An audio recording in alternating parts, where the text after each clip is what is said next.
अरेहंत सिद्धेश्वरी उपाध्याय साधु सर्व अर्थे के प्रकाशी मांगली के उपेकारी हैं। तीने को स्वरूपे जाने रागे ते भई है भक्ति ताते काये को न माये स्तुति उचारी है। धन्य धन्य तुम ही से काजे सबे आजे भय करे जोरी बारंबार वंदे न हमारी है। मंगले कल्याणे सुख ऐसो हमें चाहतु है। हो मेरी ऐसी दशा जैसी तुम्हें धारी है।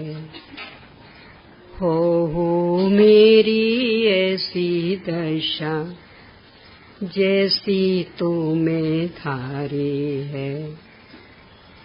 ओम ह्रीं श्री अरहंत सिद्ध आचार्य उपाध्याय साधु पंच परमेष्ठिभ्यो नमो नमः। द्रव्यानुयोग का करणानुयोग के साथ सुमेल यानी करणानुयोग और द्रव्यानुयोग का समन्वय, इस विषय पर अपनी चर्चा चल रही है। अनंत सामर्थ्य संपन्न, तो आत्मा भी अनंत सामर्थ्य संपन्न, अनादिकाल से कर्मों के बीच में रहता होने पर भी रंच मात्र भी ना तो अपना एक प्रदेश कर्म रूप हुआ और ना ही एक भी परमाणु ज्ञान रूप आत्मा रूप हुआ। यानी वस्तु की स्वतंत्रता और अनंत सामर्थ्य संपन्नता इससे सिद्ध होती। जब भी ये जीव अपराध करता है तो एक समय के अपराध में भी इसे बांधने के लिए अनंत अनंत कर्म परमाणु चाहिए होते, तब कहीं बंध पाता। इस बंधन में भी ये बंधन इतना कमजोर रहता है कि यदि लगातार अंतर मुहूर्त स्वरूप स्थिर रहता है तो सारा बंधन समाप्त हो जाता है। इससे भी आत्मा की अनंत सामर्थ्य संपन्नता और बंधन का कमजोरपना सिद्ध हुआ। यहाँ तक अपन चर्चा कर चुके हैं। आज इसके बाद वस्तु स्वातंत्र वाले बिंदु को और दूसरी तरह से लेते हैं। चार अभाव का प्रकरण वस्तु स्वातंत्र की घोषणा करने वाला प्रकरण।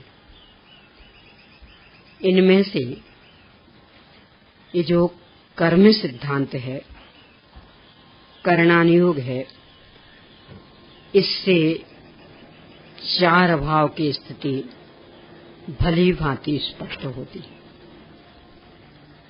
जीव और पुद्गल का अनादिकालीन संबंध है। इस पर चर्चा की पहले कल का एक विषय और दोहरा लें। पर्यायों की पूर्ण सुनिश्चित व्यवस्था, ये भी द्रव्यानुयोग का एक अद्भुत सिद्धांत ने क्रमबद्ध पर्याय कर्म सिद्धांत से, और मात्र कर्म सिद्धांत से ही नहीं, पूरे करणानुयोग से जितनी सुनिश्चितता सिद्ध होती, अन्य अनुयोग से शायद उतनी असंभव। क्योंकि यहाँ तो द्रव्य से भी, क्षेत्र से भी, काल से भी, भाव से भी, कल अपन ने काफी चर्चा की थी कि जो भूगोल है उसमें भी कौन सा परिवर्तन कोई कर सकता। स्वर्ग नरक आदि की संख्या कोई हीनाधिक कर सकता, कभी हो सकती। उत्सर्पणी अवसर्पणी काल, उनके 6 भेद, 6 महीना 8 समय में 608 जीव भी जाएंगे, इतने ही नरक से निगोद से निकलेंगे, इतने ही मुक्त होंगे। शला का पुरुष, महापुरुष, यानी जो भी संख्या जहाँ जितनी सुनिश्चित, किसी भी कीमत पर थोड़ी सी भी हीनाधिकता संभव नहीं। तो इससे अधिक सुनिश्चितता और किससे सिद्ध होगी। आज इसके बाद स्वतंत्रता का उद्घोषक 4 अभाव का प्रकरण, इसके माध्यम से इसे देखेंगे। जीव और पुद्गल अनादि से एक साथ चल रहे, अकेले एक साथ चल रहे, एक क्षेत्रावगाह संबंधी है।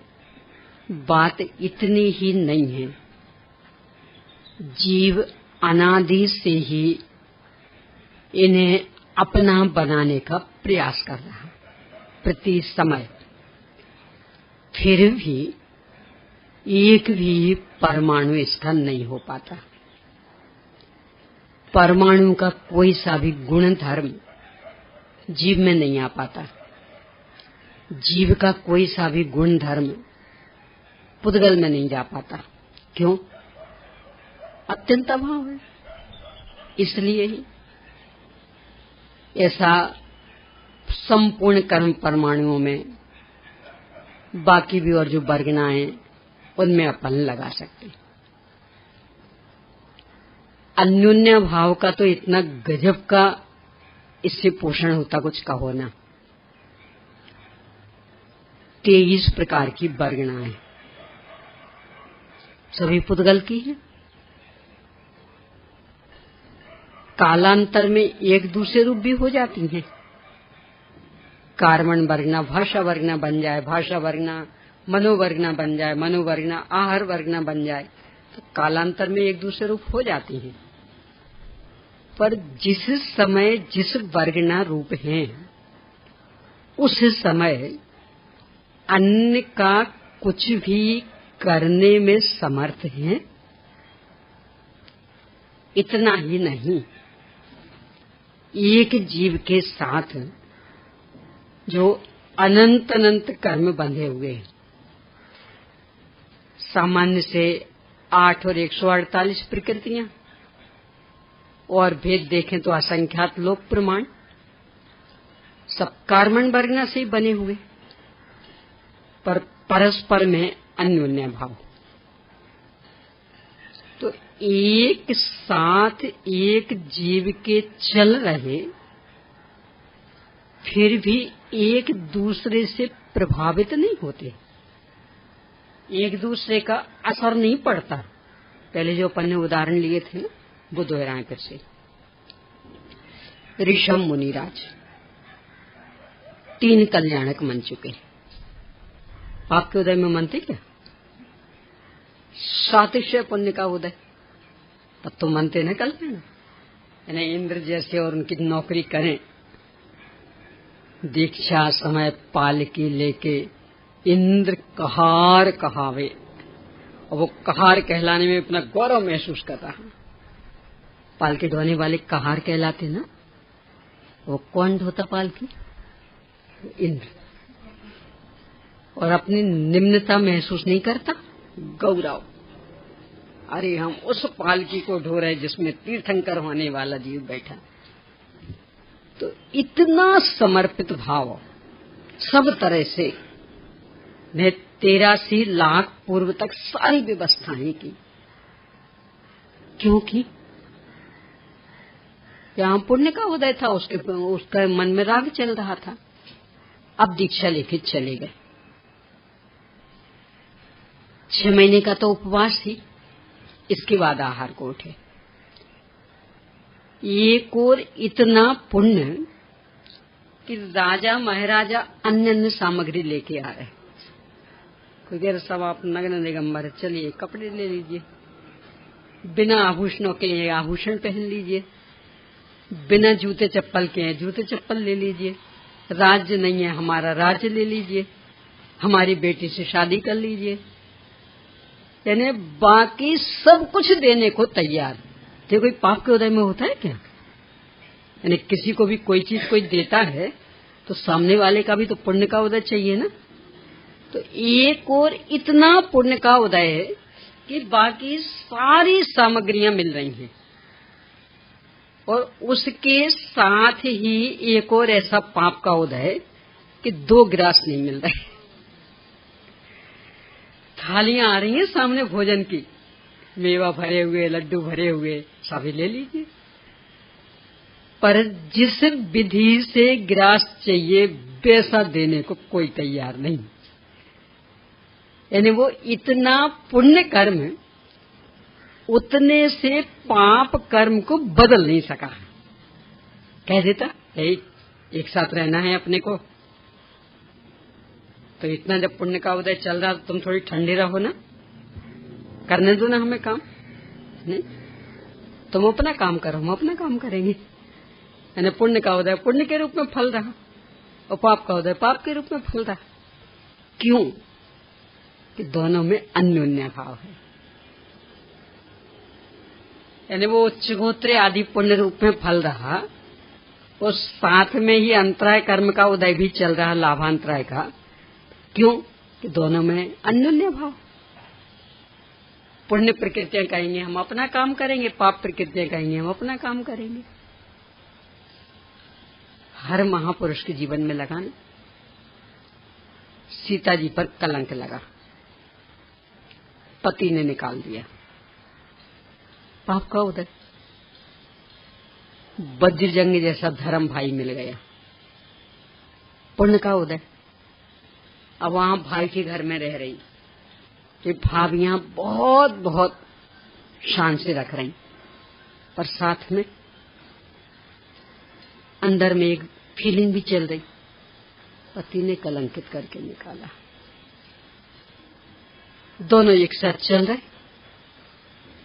ना वो कलंक वाला उस सेवा भावीपने को समाप्त कर पाता और ना वो सेवा भावीपना कलंक वाले कर्म को समाप्त कर पाता। क्यों नहीं? अन्योन्य भाव। ऐसा किन्हीं का भी ले लें, अपने पार्श्वनाथ मुनिराज, एक और इतना भयंकर उपसर्ग भी चल रहा और दूसरी ओर धर्णन पद्मावती भी आ गए, तो पूरी सुरक्षा की व्यवस्था भी हो गई, छाता तन गया। तो वो छाता तानने के पहले उसको ही भगा देते ना, उपसर्ग ही समाप्त कर देते ना। वो अपने कर्म के उदय से हो रहा तो उसे अपना काम करने दो, और इसके साथ देखो दूसरा भी चल रहा तो वो अपना काम कर रहा। यानी उन्हें उपसर्ग छू भी नहीं पा रहा, वो एक अलग काम चल रहा। यानी बराबर वो छाता तन गया पूरा सुरक्षित, तो वो एक अलग, और साथ में वो उपसर्ग भी करता जा रहा। ऐसा ये कर्म सिद्धांत है। यानी एक एक प्रकृति पूरी स्वतंत्र। क्यों? अन्योन्य भाव है, तो एक दूसरे से टकराती नहीं है। हर क्षेत्र में लगा लेना, अपन अपने घरों में भी देखें, अपने ऊपर भी देखें, एक संबंधी खूब अनुकूलता भी चलती रहती, यानी खूब स्वतंत्रता हो कि आराम से आप देवशास्त्र गुरु के सानिध्य में रह सकते, कोई टोका टोकी नहीं, पूरी स्वतंत्रता।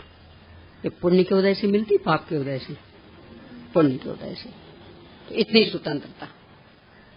और वहीं एक बाध्यता, हम तुम्हारे काम में बाधक नहीं बनेंगे, बस हमारे लिए आलू बना के खिला दिया करो। आजकल तो घर घर की कहानी है कि वो पति वो बेटा आपको 24 घंटे मंदिर में रहना हो रहो, पर हमें आलू की सब्जी चाहिए तो हमें तो आलू की सब्जी दे देना। हम तो रात को भोजन करेंगे तो हमें तो रात को खिला देना, और बाकी आपको जो दिखे सो करो। आप बिल्कुल मत खाओ, हम जिद नहीं करेंगे। आप आराम से मंदिर में रहो, हम तो भोजन करके चले जाते हैं, हमें कोई मतलब ही नहीं। अब तुम जो दिखे सो करो, पर बस इतना इतना कर देना। बोलो है कि नहीं घर घर की कहानी? यानी किसी में भी मजबूर कर देते और बाकी सब निर्बाध, वहां कोई बाधाएं नहीं। तो एक और पुण्य का उदय भी कि कोई बाधाएं नहीं, पूरी स्वतंत्रता, और एक और पाप का उदय भी कि उतने से के लिए वो मजबूर कर देगा। और उल्टा तर्क, जब हम आपके काम में विघ्न नहीं डाल रहे, पूरी स्वतंत्रता दे रखी, तो फिर आप हमें क्यों मानना? हमें भी स्वतंत्रता से जीने दो, हमें आलू प्याज खाना तो खाने दो। और तुम्हें इसलिए तो लाए हैं कि गरम गरम बना के दो हमें, नहीं तो काय को लाते। तो बस इतना सा तो करना है, बाकी तो 23 घंटे सूर्य फ्री होना, बिल्कुल करो खूब धर्म ध्यान। यानी एक और ऐसा पुण्य का उदय है और दूसरी ओर वो पाप का उदय भी ऐसा चलता रहता है। और ये किसी के भी साथ, मतलब घर में कोई भी हो ऐसे, मान लो सास ससुर हो, पति हो, बेटा हो, किसी का भी सानिध्य चलता रहता है ऐसा। ये सब किस बात की घोषणा कर रहे कि एक प्रकृति दूसरे प्रकृति को बाधक नहीं बनेगी, क्योंकि अन्योन्य भाव है। वो अपना काम करती रहेगी, वो अपना काम करती रहेगी, कहने को एक कार्मण वर्गना के ही कार्य, और फिर भी एक दूसरे से रंच मात्र प्रभावित नहीं होते, अपना अपना काम करते रहेंगे। तो जो वस्तु स्वातंत्र का उद्घोषक अन्योन्य भाव, वो इससे सिद्ध होता है। और भी ले लें, ये तो अभी अपन ने अकेले कार्मण वर्णना के कार्य में लिया, विस्तार तो जितना चाहो उतना ले लेना, एक एक प्रकृति का। यानी वज्र सब नारा संघनन है, शरीर में इतनी स्थिरता भी कि एक आसन से लगातार बैठे रहें, तब तो 12वें गुणस्थान तक पहुंचे हुए ना शिवभूति मुंडाज।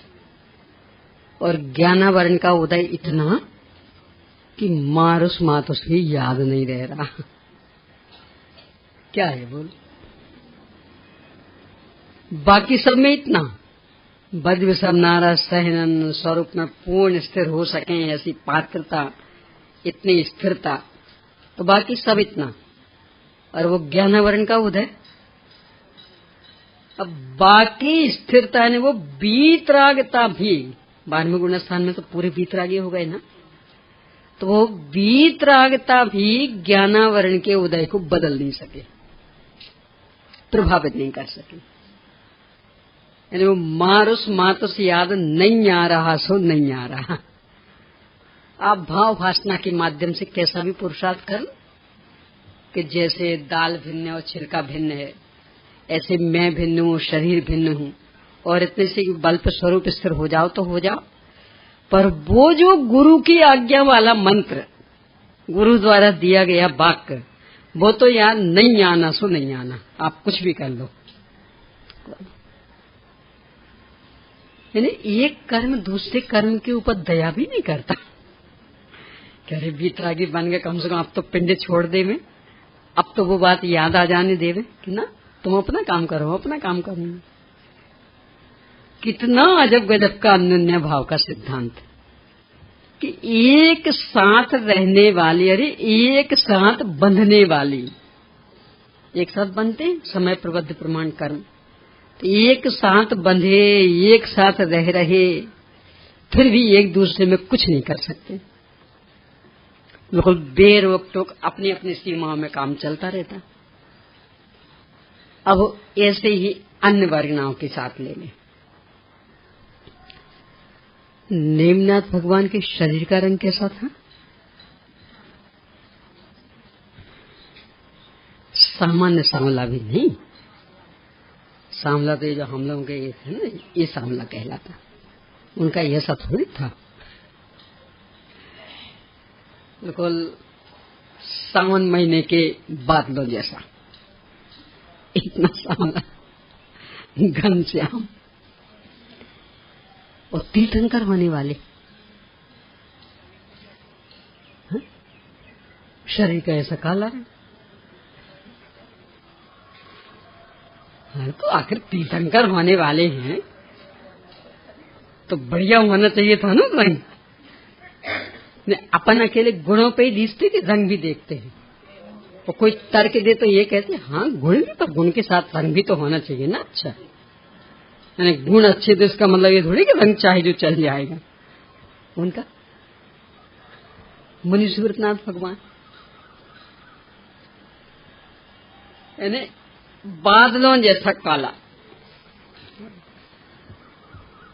और तीर्थंकर,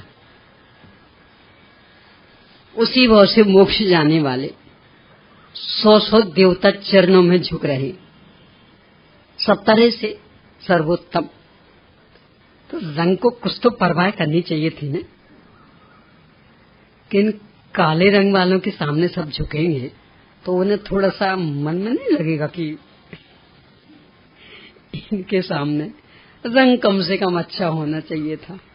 कुछ नहीं, और रंग कहता हम अपना काम करेंगे और फेस कट बढ़िया, समचतुर संस्थान, ये भी विडंबना। रंग इतना श्याम और पूरा फेस कट काम दो, तो रंग नहीं बदल सकता था। वो फेस कट नहीं बदला, उसको नहीं बदला, वो काला चलता रहा। और यहाँ कामदेव भी चलते रहे। क्या है बोलो,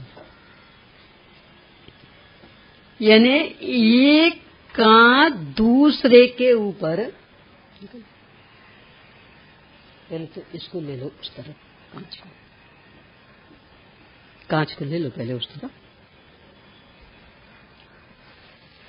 तो एक का दूसरे के ऊपर रंच मात्र असर नहीं होता।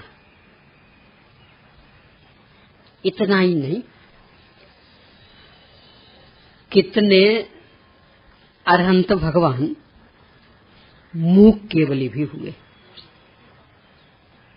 अनंत चतुष्ट संपन्न हो गए, सारी योग्यता विकसित हो गई। तो भाषा वर्णना का योग नहीं हो सकता था। सारी योग्यता जब विकसित हो गई, सर्वज्ञ बन गए, तो बोलने में क्या परेशानी हो रही थी। यानी एक एक वर्णना के कार्य पर सोचे तो इतना आश्चर्य होता है कि कैसा कमाल। यानी यहाँ तो किसी में ज्ञान हो, वैसे खूब ज्ञान हो, यानी बात बात पे झलकता। पर आप एक प्रश्न पूछें और वो व्यवस्थित समझा ना सकें, कि योग्यताएं अलग अलग होती। अपने फूलचंद जी साहब थे, फूलचंद सिद्धांत शास्त्री, षटखंडागम आदि का अनुवाद करने वाले, कितना विलक्षण ज्ञान। शंका समाधान में इतना गजब का समाधान दे, कुछ का होना।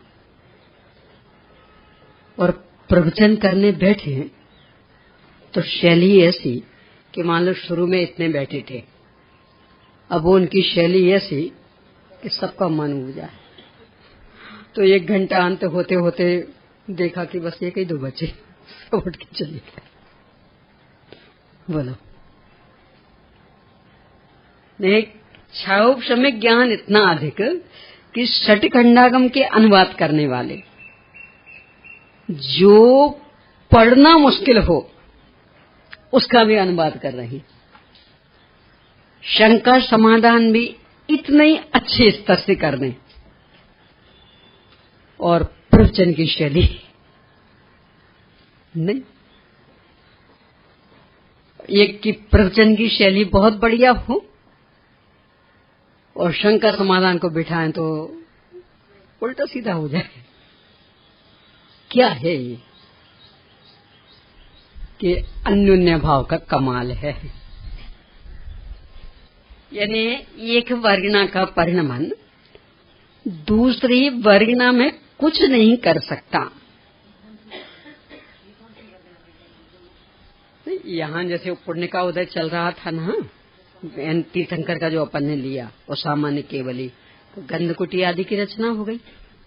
तो ये तो वो पुण्य का उदय, गोत्र कर्म आदि पुण्य का उदय, और साथ में भाषा वर्णना का योग नहीं है।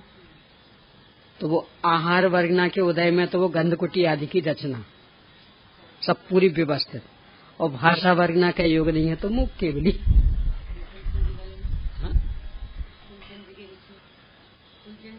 हाँ, तो उनका भी ऐसे ही लेने, यानी हर एक को अपन नाम दे सके ऐसा नहीं होता है, पर जैसे अपन ने तीर्थंकर का कह दिया ऐसे इनका कुछ होगा।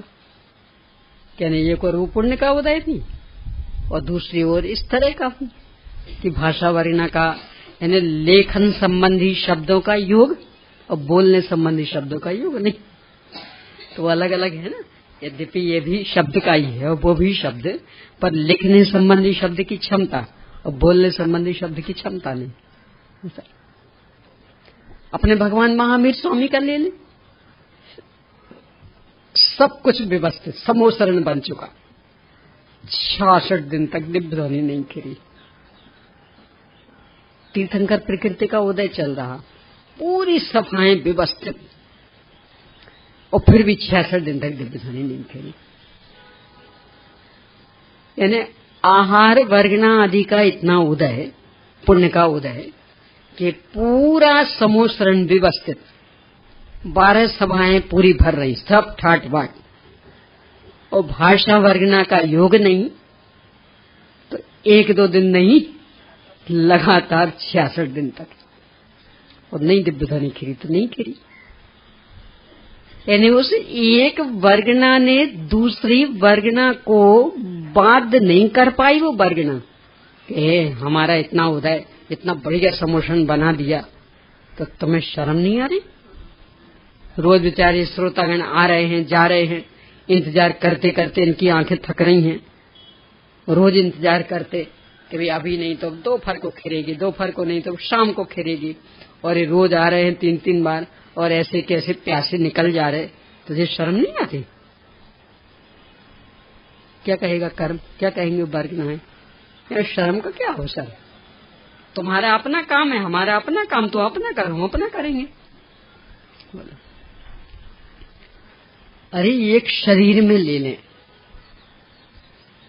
अंगोपांग होते ना, आंख का आकार बहुत अच्छा बना है और नाक का आकार गड़बड़ है, एक कान का आकार बहुत ही बढ़िया है और आंख का आकार गड़बड़ है, एक का बाकी चेहरा बहुत बढ़िया और माथा एकदम छोटा सा, उंगलियां, यानी किसी भी अंगोपांग को ले लें तो ये सब किस बात की सिद्धि करते हैं कि सब अपना अपना काम स्वतंत्रता से करेंगे।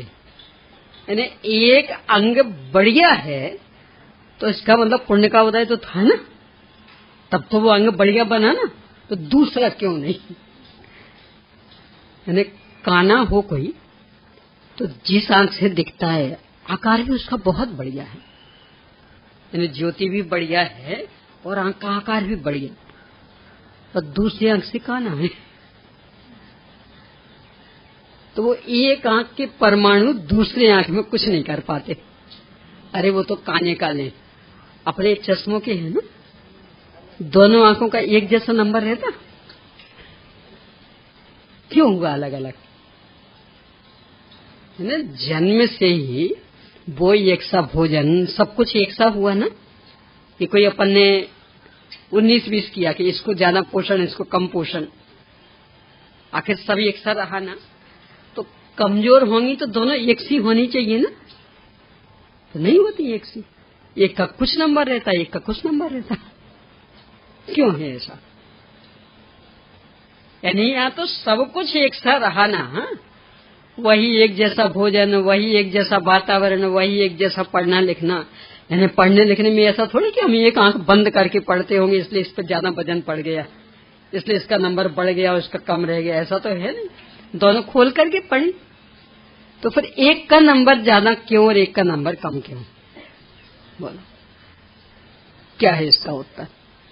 अन्योन्य भाव, यानी सब कुछ एक रहने से क्या होने वाला? तो उनका अपना अपना जैसा परिणमन है वैसा है, एक का जितना नंबर रहना वो उतना रहेगा, दूसरे का जितना रहना उतना रहेगा। अब इतना ही नहीं, नंबर निकलने के बाद भी एक का नंबर जब से चश्मा लगा मान लो 20 साल भी हो गए हों तो बिल्कुल उतना का उतना नंबर चल रहा है, और दूसरे का बढ़ता बढ़ता बढ़ता बढ़ता पता नहीं कहां तक पहुंच जाता। यानी 1 नंबर से शुरू हुआ हो, 5 नंबर, 6 नंबर, 7 नंबर तक पहुंच जाए, और एक का वो एक ही नंबर विद्यमान। तो ऐसे काने होके पढ़ते होंगे तो क्यों अंतर पड़ा? जब दोनों ही आंखें खोल करके पढ़ते थे तो फिर एक का नंबर क्यों बढ़ता जा रहा और दूसरे का क्यों नहीं? भोजन आदि भी पूरा एक सा, कोई बेईमानी तो करते नहीं कि नहीं इस आंख को मिलना नहीं चाहिए, इसलिए बेचारी कमजोर हो गई, और इस आंख को ज्यादा देते होंगे। ऐसा तो कुछ किया नहीं, तो फिर क्यों हुआ?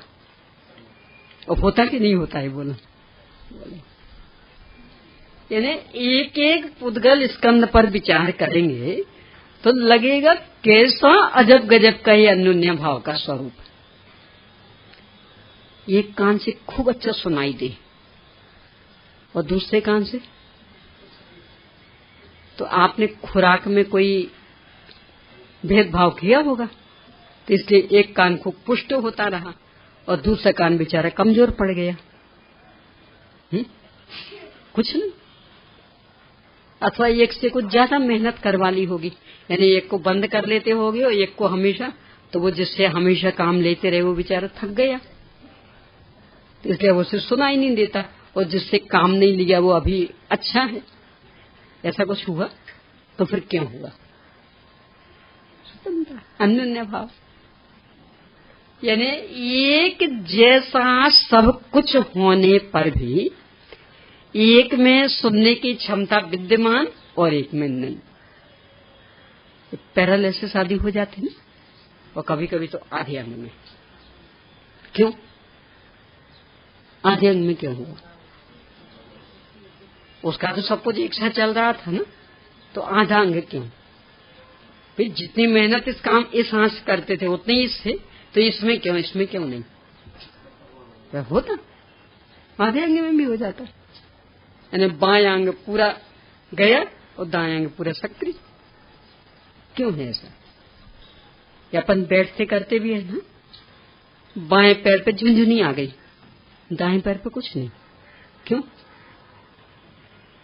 अरे जब बैठे हो तो पूरा आखिर संतुलन बना के बैठे हैं ना, पालथी लगा के बैठे तो दोनों पर एक जैसा जोर पड़ रहा कि नहीं? तो एक में झिनझिनी क्यों, दूसरे में क्यों नहीं? झिनझिन तो समझ रहे, वो चीटियां जैसी लगने लगती ना, तो एक में क्यों, दूसरे में क्यों नहीं? बोलो क्या उत्तर?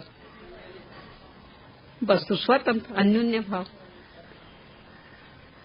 तो ये कर्णानियोग का सिद्धांत इस बात को, यानी चाहे वो कर्म प्रकृतियां हो, चाहे उनकी उदय आदि की व्यवस्था हो, चाहे सत्व आदि की व्यवस्था हो, कितना अधिक स्पष्ट करते कि चूंकि वे स्पर्धक अलग अलग, अभी तो अपना रात का भी देशघाती सर्वघाती चल रहा था ना, उसको भी ले सकते।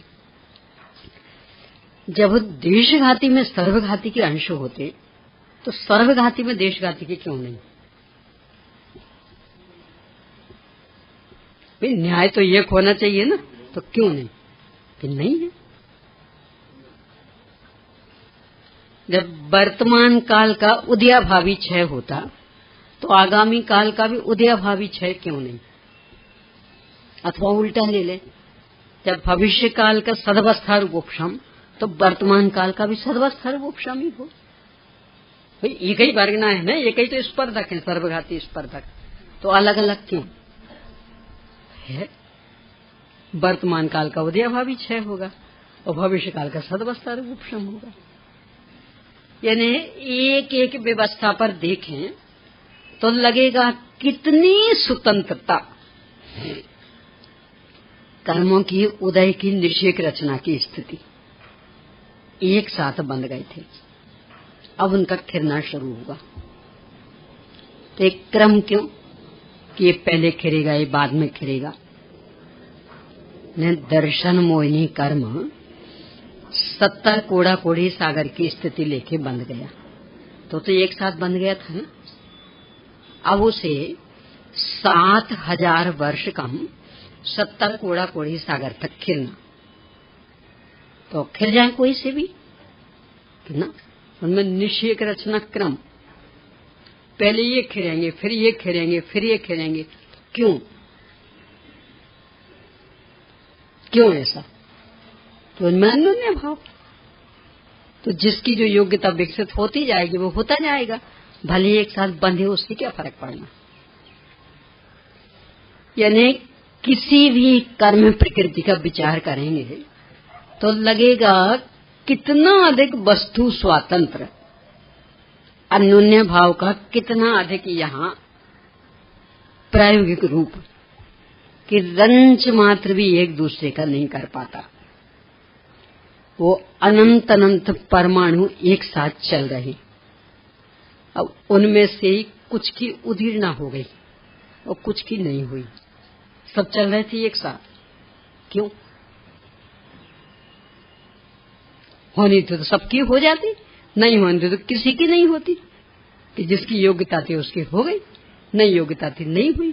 तो क्यों ऐसा? कि परस्पर में अन्योन्य भाव, और अन्योन्य भाव वस्तु स्वातंत्र का उद्घोषक। अब ऐसे ही प्राग भाव प्रध्वंसा भाव, निधत्ति निकाचित कर्म, निधत्ति निकाचित 8वें गुणस्थान तक चलते रहेंगे और 9वां गुणस्थान आया कि निधत्ति निकाचित पना समाप्त। तो एक समय में ऐसा क्या हो गया? निधत्ति निकाचित मतलब हो कि जिनमें कोई फेरबदल नहीं हो, जैसे बंधे तो वैसे भोग नहीं पड़ेंगे। तो 8वें गुणस्थान तक उन्हें कर्मों में ऐसी योग्यता, और गुणस्थान तो एक समय में बदल जाना, तो एक समय में 9वें में पहुंचे वो योग्यता खत्म। तो एक समय में ऐसा क्या हो गया? ये प्रागभाव प्रध्वंसा भाव हो गया, और क्या होना था? यानी पिछली पर्याय का अगली पर्याय से कोई लेना देना नहीं। तो 8वें गुणस्थान के अंतिम समय तक जो निधत्ति निकाचित रूप थे और 9वें गुणस्थान में पहुंचे वो निधत्ति निकाचित पना समाप्त। अब उनमें कुछ भी हो सकता है, उत्कर्षण अपकर्षण संक्रमण कुछ भी हो जाए।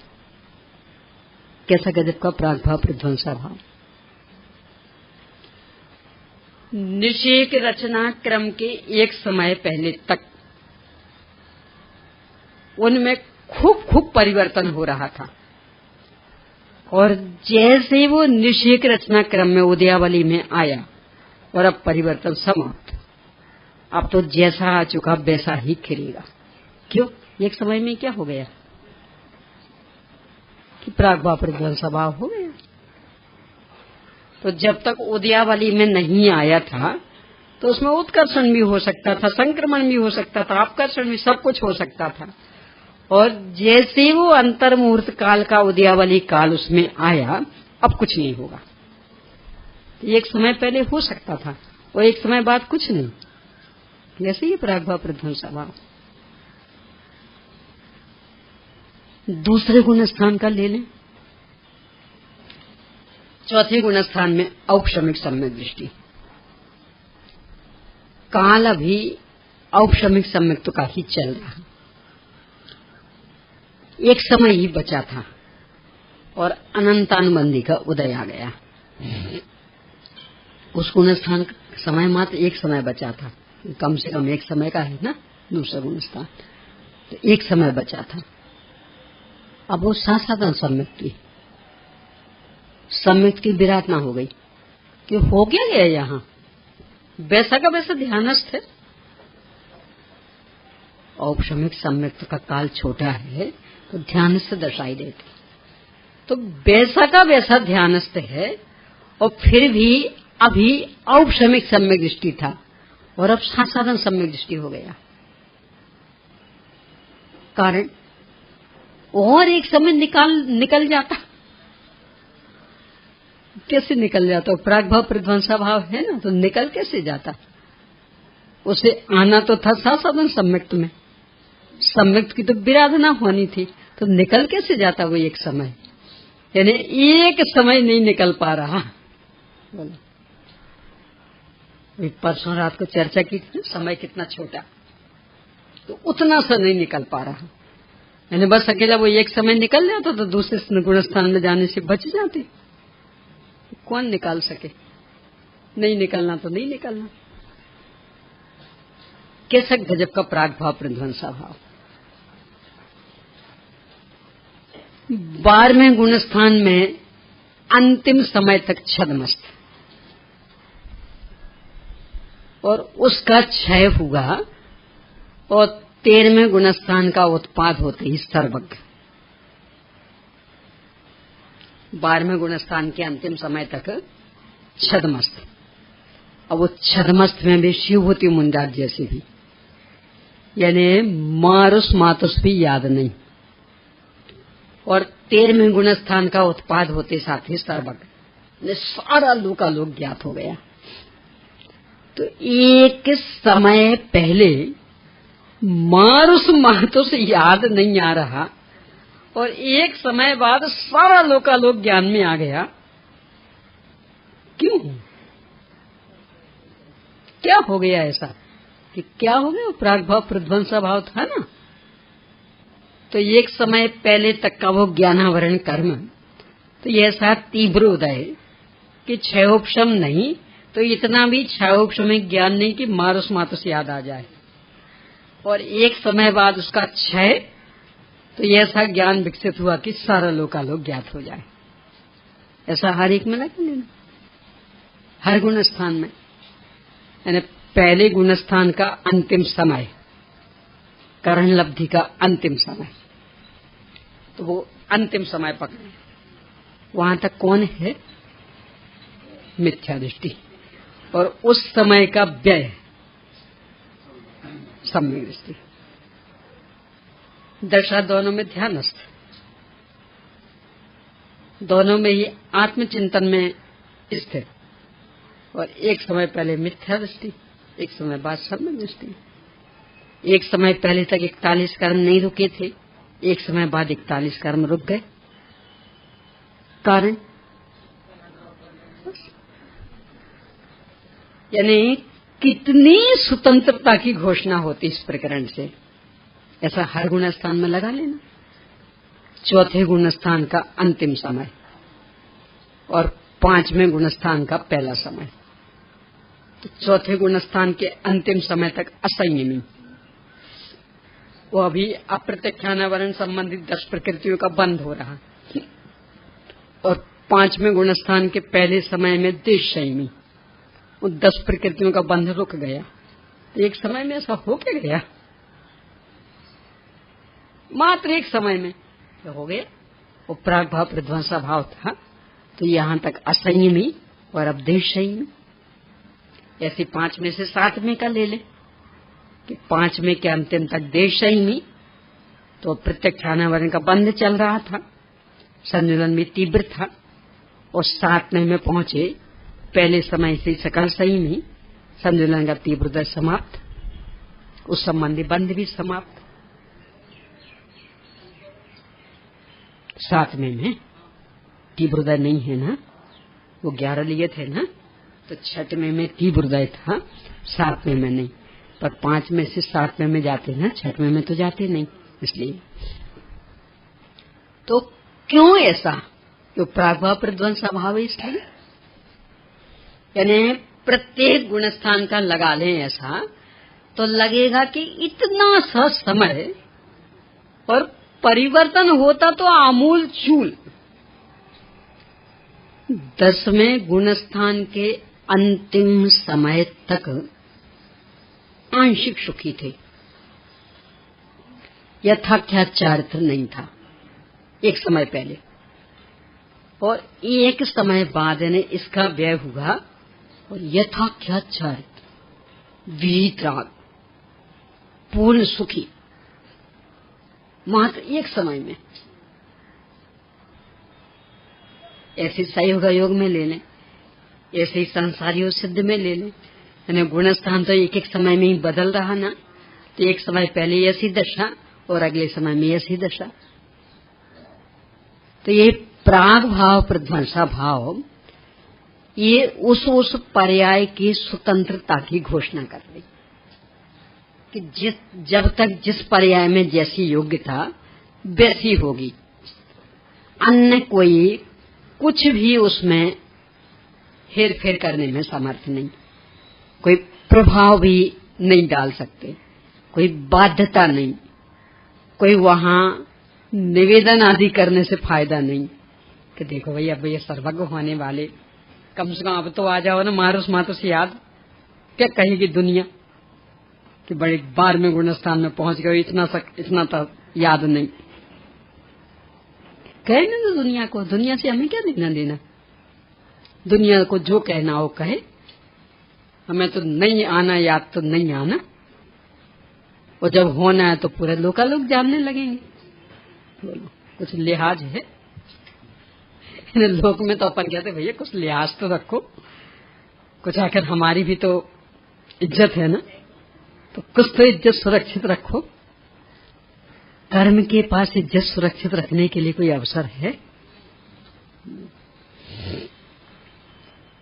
कितनी स्वतंत्रता की घोषणा। ऐसे ही सब उदीर्णा आदि में लगा लेना। छठवें गुणस्थान तक आशा तक ही उदीर्णा होती, तो आगे क्यों नहीं? जीव तो वो ही है, और आखिर उदय तो आनी ही है, 14वें तक उदय रहना, तो उदीर्णा क्यों नहीं? कि नहीं है बस योग्यता, इन्हें 6वें में उदीर्णा है और 7वें में उदीर्णा नहीं। अरे इतना ही नहीं, एक 8वां गुणस्थान, एक अखंड, अब उसके भाग, तो 8वें गुणस्थान के 6वें भाग तक तीर्थंकर प्रकृति का बंध होता रहता, और 7वें भाग में नहीं। और गुणस्थान वो एक ही 8वां गुणस्थान, जब एक ही अपूर्व करण गुणस्थान, तो वो अपूर्व करण ही परिणाम चल रहे ना, और उसमें यहां तक तीर्थंकर प्रकृति का बंध हो रहा और यहां नहीं। 8वें गुणस्थान के बंध की अपेक्षा 7 भाग, 7 बंध की अपेक्षा, उदय आदि की अलग चर्चा है, सत्ता के अलग, बंध के 7 भाग। तो 7 भाग में से 6वें भाग तक तीर्थंकर प्रकृति का बंध हो रहा, और 7वें भाग में नहीं।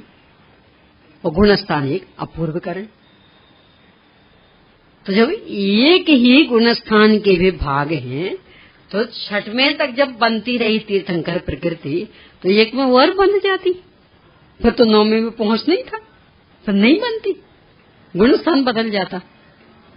कि तुम कौन होते हमें सलाह देने वाले कि ऐसा कर लो कि वैसा कर लो?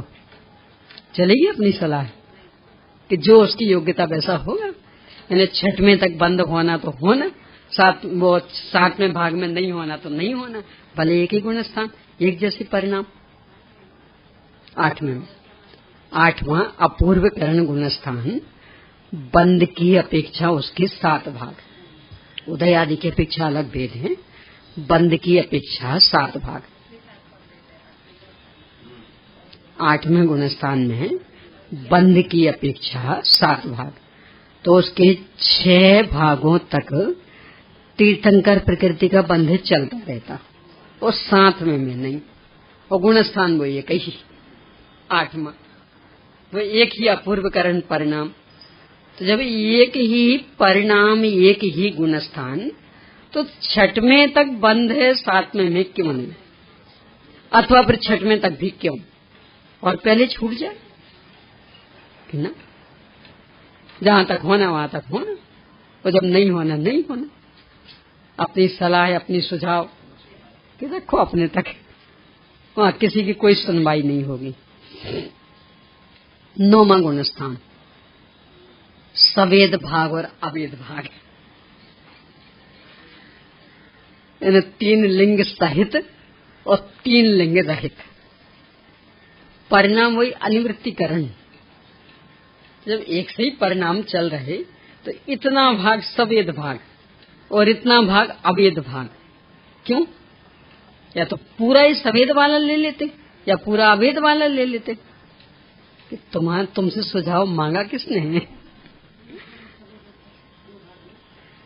उसके भाग का ऐसा नहीं है नियम, बस उसको सफेद अभेद ही कहते, यानी वो आधा एक ही पाव है, ऐसा कुछ हिस्सा नहीं है उसका। सफेद भाग अभेद भाग, जो 3 लिंग होते हैं ना, स्त्री वेद, पुरुष वेद, नपुंसक वेद, तो ये जहां तक चलते हैं वो सफेद भाग, और जहां वो समाप्त हो जाते वो अभेद भाग।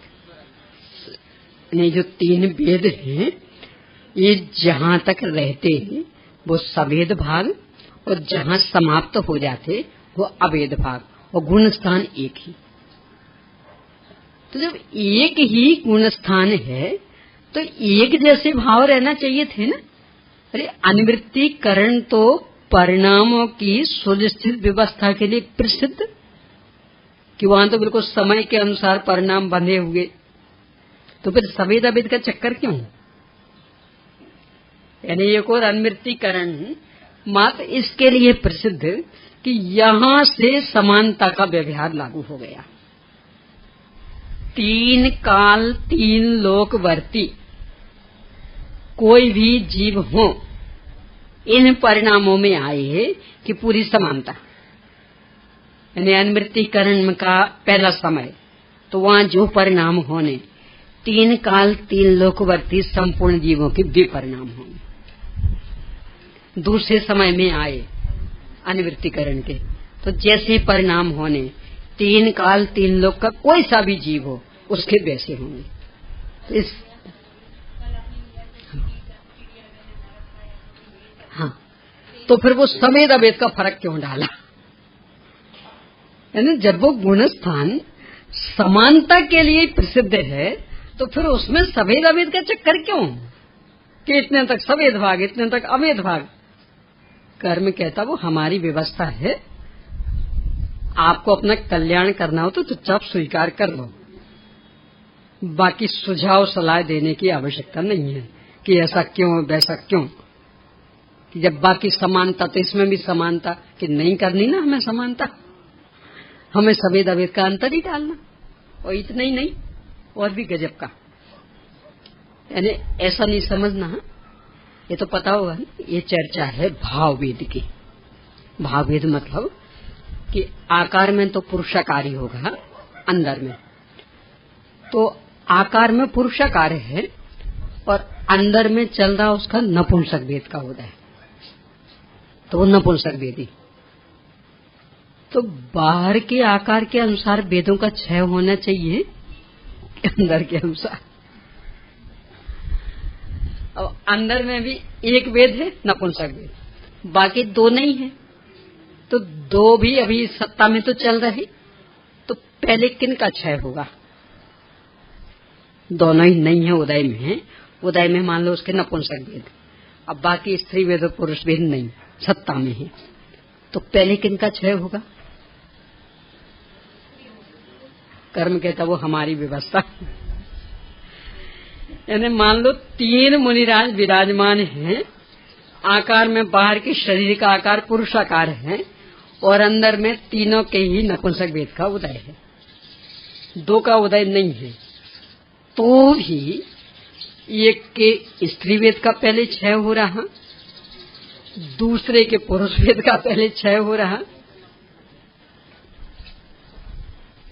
क्यों? कि हमारी व्यवस्था में आप क्यों का प्रश्न मत खड़ा करो, वो हमारी प्राग भाव प्रध्वंस भाव की व्यवस्था है, हमारी स्वतंत्र योग्यता है। आपको समझना हो तो साहस स्वीकार करते चलो, बाकी क्यों का चक्कर खड़ा नहीं करना, जिसकी जो योग्यता होगी सो होगी। यानी किसी भी रूप में हिलने के लिए अवसर नहीं देता कर्म सिद्धांत। संक्रमण आदि की तो और ही गजब की व्यवस्था। फिर से अन्योन्या भाव पे लौटा है, प्राग भाव भी उसमें आ जाएगा। तो पंडित में ऐसा लिखा कि अभी जो आगामी 24 है ना, उसमें तो अधिकांश या सब नरक से ही आने वाले। हाँ, नरक से आने वाले तीर्थंकर। तो यहाँ 6 महीने पहले से देव रत्न वृष्टि करेंगे और जिनके नाम पर कर रहे वे दाने दाने को तरस रहे। कैसे गजब का ये, यानी हमारे नाम पर आप सबको मिठाइयां बांटे और हम कहें मेरे खूब भूख लग रही, बैठो ना आप, बैठो, पहले इनको मिठाइयां बांट दें। यानी हमारे नाम पर मिठाइयां बट रही और जिसके नाम पर बट रही वो भूखा। कैसा पुण्य पाप का उदय। यानी ये जीव यहाँ आने वाले हैं, इसलिए 6 महीने पहले से रत्न वृष्टि, वो नगरी धनाढ्य हो रही और जिनको लेकर के ये सब कर रहे ना, वे अभी कण कण के लिए तरस रहे हैं। वो वहां की भूमि का स्पर्श, हजारों बिच्छुओं सांप काटने जैसी वेदना, और यहाँ उनके नाम पर खुशियां मनाई जा रही। क्या है कर्म सिद्धांत? बोलो। एक एक घटना पर विचार करें तो लगेगा कितनी स्वतंत्रता और कैसी विचित्र व्यवस्था। अपने साथ तो ऐसा घटे तो अपन तो ऐसे राग द्वेष से लाल पीले हो जाएं, कुछ कहो ना कि सब आपके ही कारण तो कर रहे, तो हमारे कारण कर रहे, तो पहले हमारी चिंता करनी चाहिए थी कि पहले इनकी। आप कहेंगे सब आपके प्रति दाग है इसलिए हम सबको मिठाइयां खिला रहे, तो वो लोग क्या कहेंगे कि यदि हमारे प्रति दाग है तो पहले हमें भोजन करना, बाद में इनको। बोलो यही कहेंगे कि नहीं? और यदि हमारी व्यवस्था पहले नहीं कर रहे तो कैसे माने कि हमारे नाम पे कर रहे हैं आप? बोलो।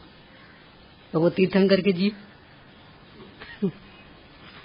और 1-2 दिन नहीं, 6 महीने क्या कहलाता। यानी वही जीव एक एक दाने को तरस रहा। 3 लोग को नाजू खाए, मिटे न भूख, कड़ा न लहाए।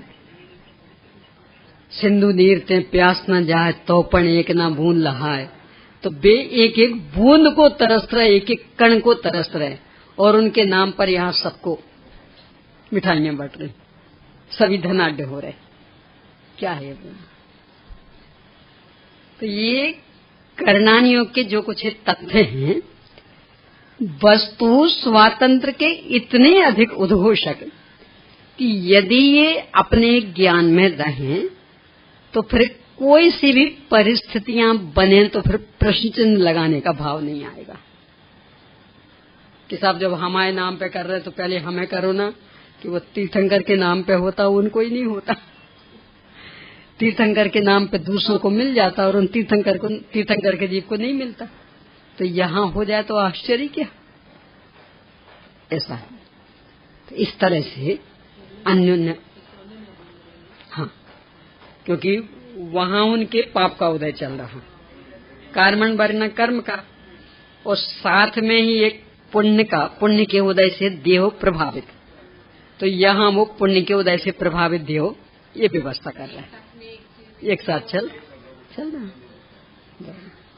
ऐसी गजब की व्यवस्था। समय अपना हो गया है।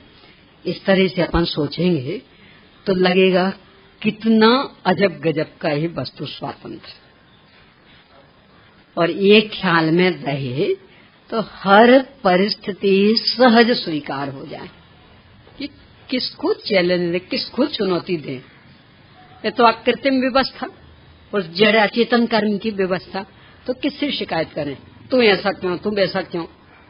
वो कहता मैं बिल्कुल जड़ हूँ, निष्पक्ष भाव से करता हूँ, जैसा कर्म बंधा वैसा उदय में आ रहा, अब शिकायत किससे करना? तो हर परिस्थिति सहज स्वीकार होती जाए।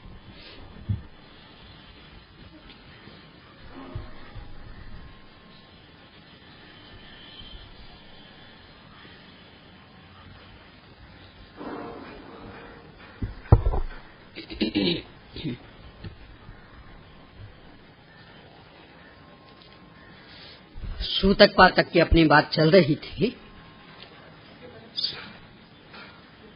इसके प्रश्न लिखा दूं पहले, चलिए। इसके प्रश्न लिख लीजिए। कर्म सिद्धांत के माध्यम से अत्यंता भाव को स्पष्ट कीजिए। कर्म शुरू में आया था अत्यंत भाव, सबसे पहले अत्यंत भाव लिया था। कर्म सिद्धांत के माध्यम से अत्यंत भाव को स्पष्ट कीजिए। अगला, करणानुयोग के माध्यम से अन्योन्य भाव को स्पष्ट कीजिए। अब इसमें पूरा करणानुयोग इसलिए कि अकेला कर्म सिद्धांत नहीं, इसमें बाकी वर्गनाएं भी आ जाएंगी। भाषा वर्गना का लिया था अंतर, आहार वर्गना का, तो इसलिए वो करणानुयोग शब्द डाल दिया। यानी अत्यंता भाव में तो सीधा कर्म से जोड़ा था अपन ने, पर अन्योन्य भाव में भाषा वर्गना का भी, आहार वर्गना का भी, तो इसलिए है करणानुयोग। अन्योन्य भाव, हाँ, और अन्योन्य भाव में वो पौद्गलिक वर्गनाएं ही। हाँ। अब अगला, कर्म सिद्धांत के आधार पर प्राग भाव, प्रध्वंसा भाव को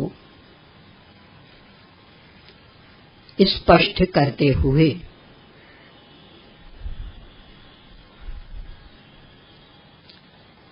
इन सब को समझने से हमारा जीवन कैसा होना चाहिए, इसे भी स्पष्ट कीजिए।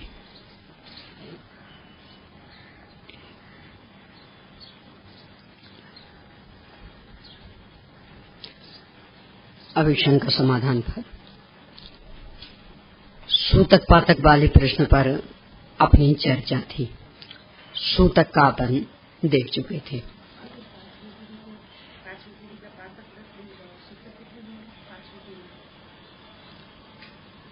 पातक, हाँ, और सूतक में भी 2 दिन कम, तो 8 दिन का, क्योंकि सूतक वैसे 10 दिन तक का था, 5वीं में 8 दिन, जैसे क्रम से कम होता जाएगा।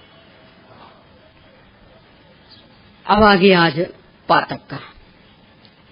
इसमें एक और समझ है, कल भाई चर्चा कर रहे थे बाद में, तो मन में आए कि सबके सामने ही वो चर्चा हो जाए।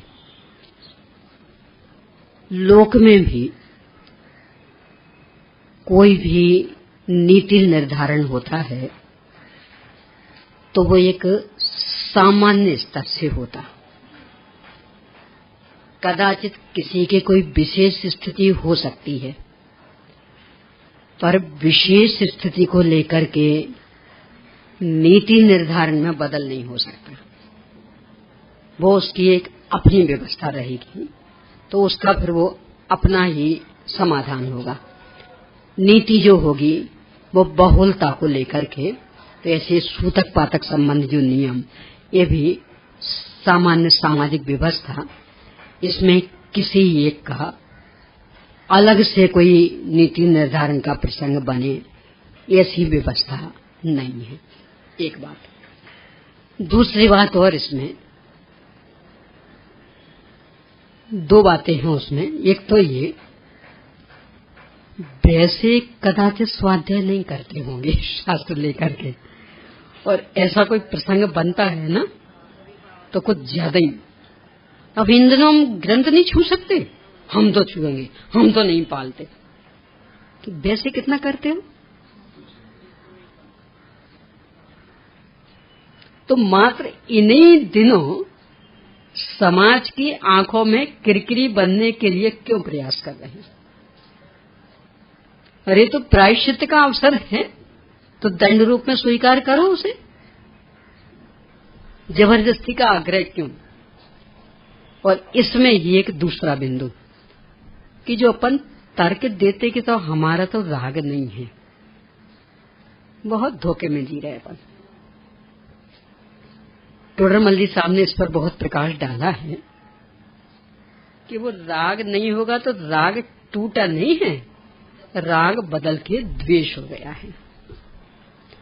क्योंकि यदि राग टूट जाता तब तो गृहस्थी छूट जाती, तो राग नहीं टूटा है, वो परिस्थितियां ऐसी बन गई हो, मान लो बेटे मानते नहीं हो, कुछ भी अलग कुछ भी कारण तो बहुत सारे हो जाते, तो वो द्वेष में बदल गया। तो अंदर से हमें इनसे कोई लेना देना नहीं, कोई मतलब नहीं। वस्तु स्थिति ये है कि पापों के छूटने में, राग द्वेष आदि के छूटने में बहुत गजब का संतुलन, ये वह दृष्टि से भी लगाना, यानी ब्रह्मचर्य व्रत आदि में भी सब में लगा लेना। देखो बिल्कुल लौकिक न्याय। उदाहरण के लिए कि आप मान लो पहले 1000 पति थी, यानी 1000 के ही स्तर की आपकी आर्थिक स्थिति थी, तो वो सारे खर्च उसी हिसाब से होंगे ना, यानी आपके कपड़े आदि भी उसी हिसाब से, मकान आदि भी उसी हिसाब से, अरे सब्जी आदि खरीदते तो भी उसी हिसाब से। अब फिर धीरे धीरे लखपति बन गए, तो अब उसका असर किस किस पर पड़ेगा? यानी कपड़े भी वो लखपति जैसे होंगे, वो सब्जी भी वो लखपति जैसी आएगी, वो आम भी वो लखपति जैसे आने लगेंगे। अब वो साधारण आम नहीं आएंगे, अब आप उस पे आ जाओगे। मकान का रंग रोशन भी उसके जैसा हो जाएगा। और अब मान लो करोड़पति बन गए, तो कहां कहां दिखेगा? यानी कोई भी आर्थिक स्थिति सुधरेगी तो उसका असर सर्वांग पड़ेगा कि किसी एक पर, और सर्वांगी भी कैसा? मान लो आप ये ड्रेस पहनते, तो साड़ी तो 10,000 वाली आ गई, करोड़पति हो गए ना, तो साड़ी तो 10,000 वाली, और वो जो रूमाल लिए ना, वो जो वो 2 रुपए वाला भी रूमाल आता ना, तो वो हो गए सब। यानी 10,000 रुपए वाली साड़ी होगी तो रूमाल भी 100 रुपए वाला होगा। बोलो, और यदि नहीं हो कदाचित तो ये माना जाएगा कि वो 10,000 रुपए वाली साड़ी खरीदी नहीं होगी, अब वो तो किसी ने दे दी होगी तो क्या करें। पर आप थोड़ी कोई करोड़पति हो, यदि होते तो रूमाल भी वैसा होता ना, तो वो तो किसी ने दे दी होगी, तो क्या करें, आखिर दे दी तो पहननी तो है।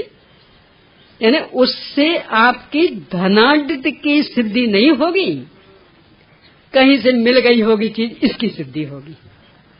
यानी यदि धनाढ्य होंगे तो सर्वांग दिखेगा आपके पहनने में, ओढ़ने में, घर के बर्तनों में।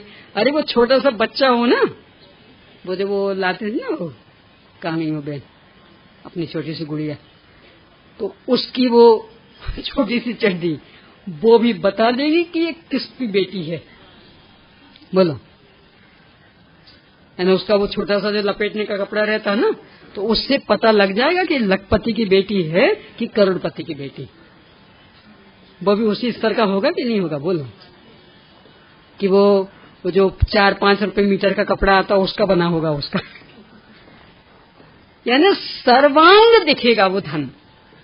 ऐसे ही धर्म में है कि पाप यदि छूटते हैं तो 5 पाप एक स्तर के, पुण्य यदि होता है तो 5 में एक स्तर। ऐसा नहीं होता कि कुशील पाप तो हमने पूरा छोड़ दिया, शादी नहीं कराई, बिल्कुल ब्रह्मचर्य, और बाकी हिंसा आदि कि नहीं सब वो अभक्ष भक्षण से तो हम नहीं बच पाते हैं, और झूठ बोलने की तो हमें आदत जैसी बनी है, और परिग्रह तो लगता है कि हम व्यापार ही करें, जॉब करें, और बाकी चोरी भी अब जब व्यापार करेंगे तो करनी ही पड़ेगी, वो तो सेल टैक्स इनकम टैक्स से कुछ बचने के लिए करना ही पड़ेगा उपाय, कि ऐसा हो ही नहीं सकता।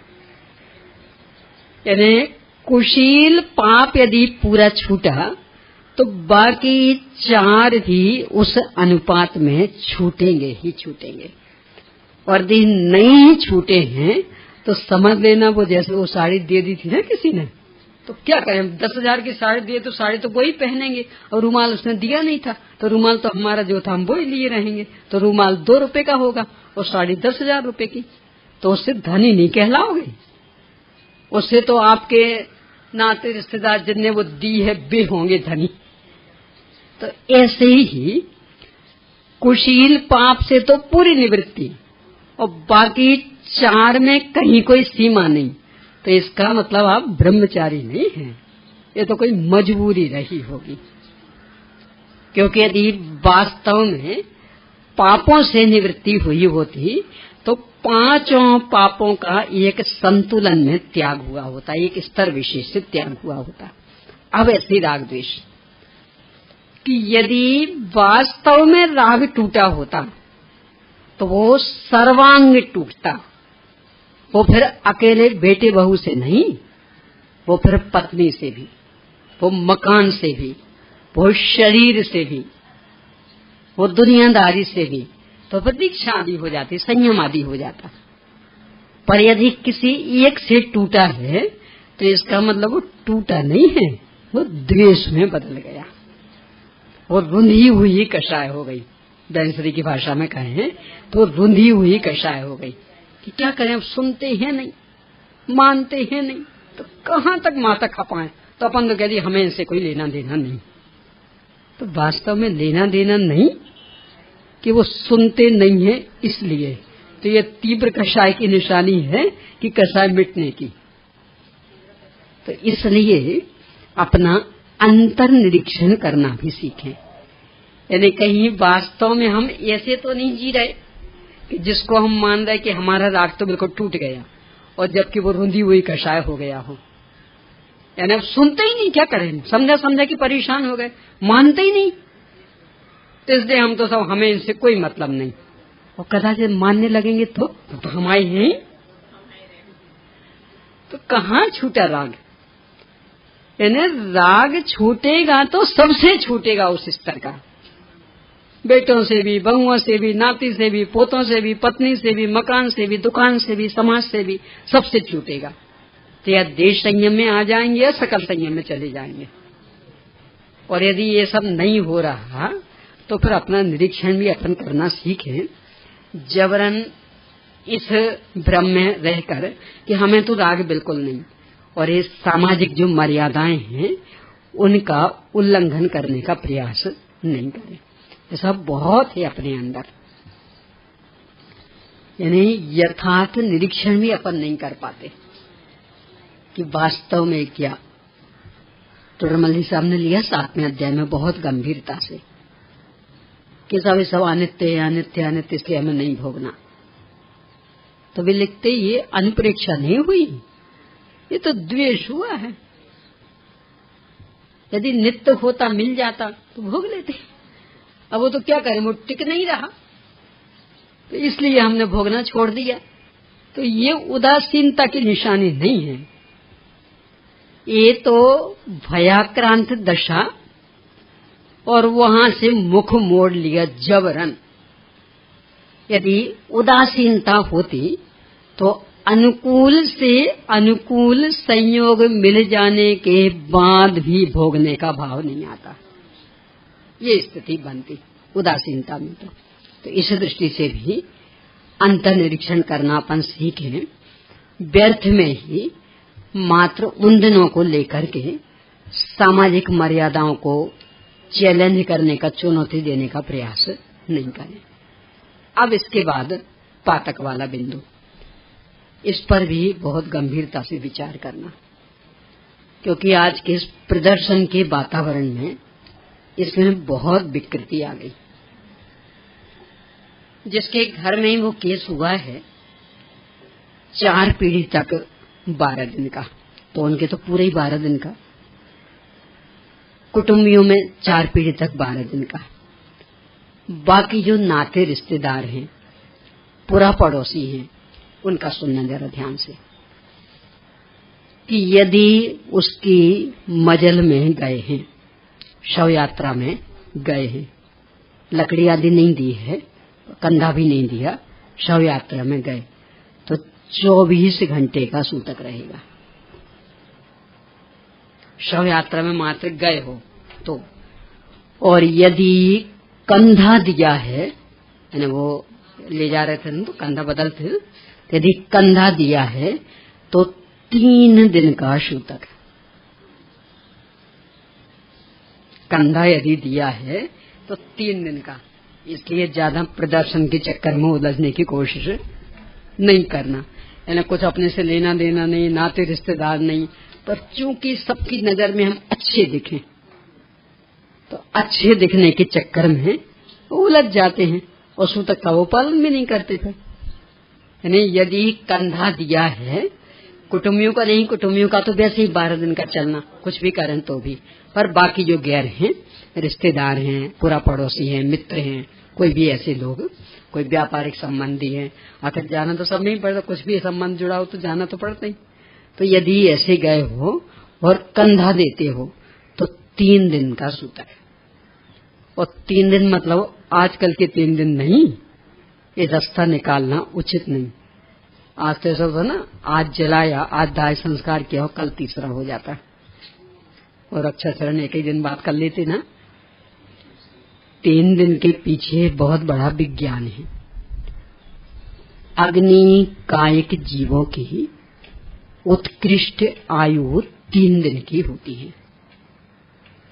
अग्नि कायिक जीवों की उत्कृष्ट आयु 3 दिन की, मतलब 72 घंटे की।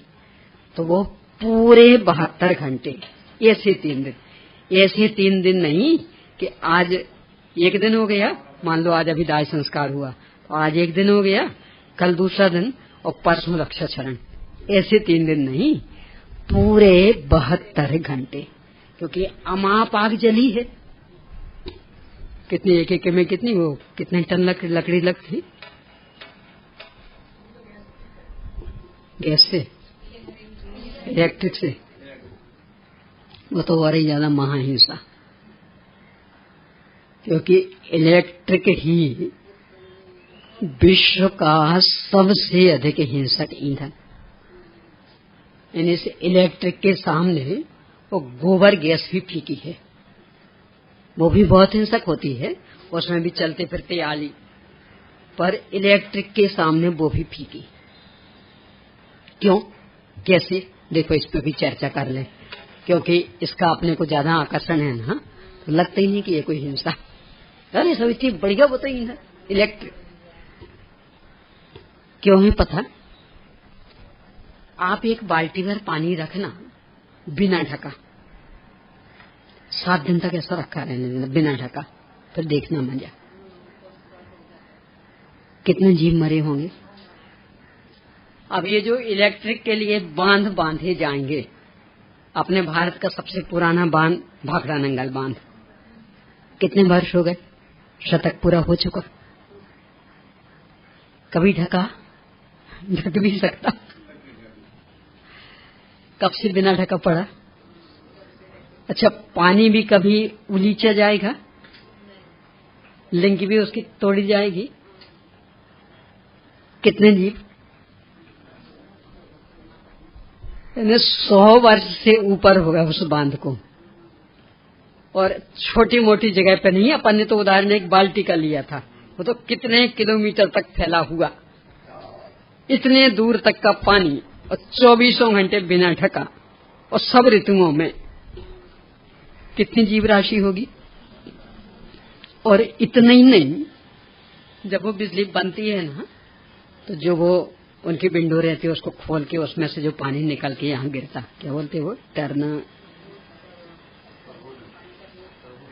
टर्मोनेट। वो एक घटना देखी है मैंने स्वयं, सागर में जब कॉलेज में पढ़ती थी तब की घटना।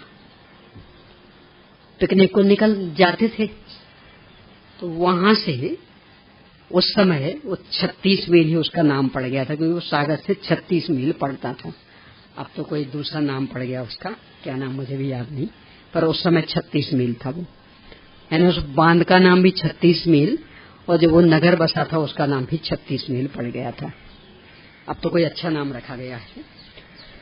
तो उस समय वो चालू हुआ था, तो हम लोगों ने सबने मैडम से कहा कि सब क्यों ना वो दिखाया जाए, मैं देखना सही कैसे बनती है इलेक्ट्रिक। पुस्तकों में तो पढ़ा है पर प्रैक्टिकल देखे ना तो उनको बात जच गई, ले गए।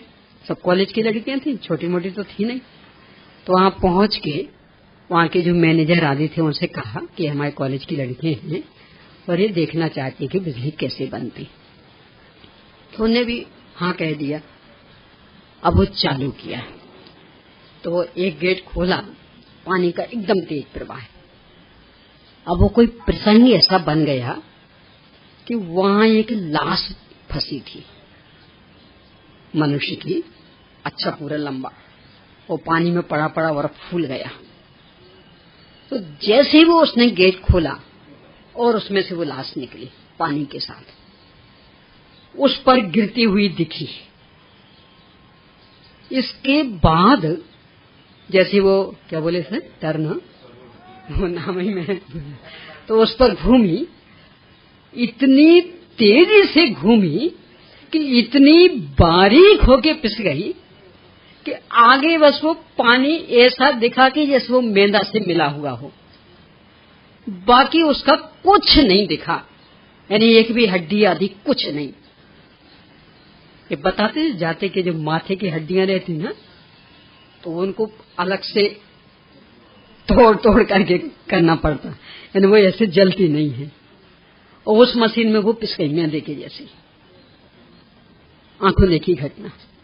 तो इतनी बड़ी लाश और उसमें मेंदे जैसी बारीक होकर के पिस करके निकल गई, तो बाकी जीव जंतुओं का क्या होता होगा। ये आंखों के सामने देखी घटना है। उस दिन ख्याल आए कि इसका मतलब है कितना हिंसक ईंधन, यानी इतनी बड़ी लाश उसमें इतनी बारीक होके पिस गई, बाकी जीव जंतु, और वो 24 घंटे का खेल। और इतना ही नहीं, वहां से बनने के बाद अपने घर तक आने में, ये तो चाहे जब पेपरों में ही पढ़ लेते या वहां से सुन लेते कि सब वहां काम चल रहा था और करंट लगा, और यानी वहां से अपने घर तक आने में कितने कितने ट्रांसमीटर, उसमें कितनी कितनी हिंसाएं होती, कितनी कितनी हत्याएं होती, तब जैसे तैसे अपने घर में आ पाता। इतना हिंसक ईंधन, यानी विश्व का सबसे अधिक हिंसक ईंधन यदि कोई है तो उसका नाम है इलेक्ट्रिसिटी।